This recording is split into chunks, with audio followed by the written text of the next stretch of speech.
চরভদ্রাসনে দুই সন্তানের জননীর ঝুলন্ত লাশ উদ্ধার।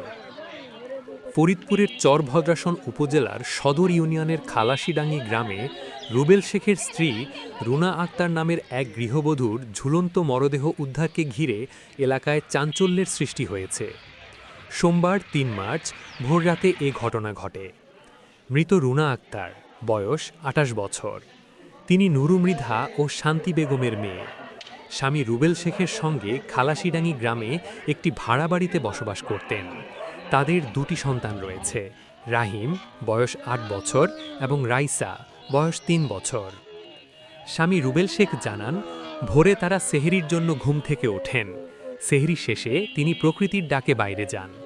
কিছুক্ষণ পর ঘরে ফিরে এসে দেখেন রুনা গলায় রশি নিয়ে ঝুলছেন এবং তখনও ছটফট করছিলেন।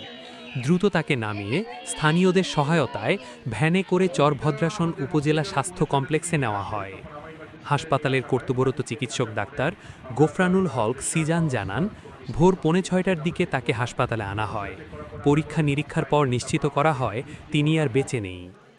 এদিকে চরভদ্রাসন থানার অফিসার ইনচার্জ মোহাম্মদ আনোয়ার হোসেন জানান, হাসপাতাল থেকে খবর পেয়ে পুলিশ ঘটনাস্থলে যায়। লাশ থানায় আনা হয়েছে এবং ময়নাতদন্তের প্রস্তুতি চলছে। এ ঘটনায় অপমৃত্যুর মামলা দায়েরের প্রক্রিয়া চলছে।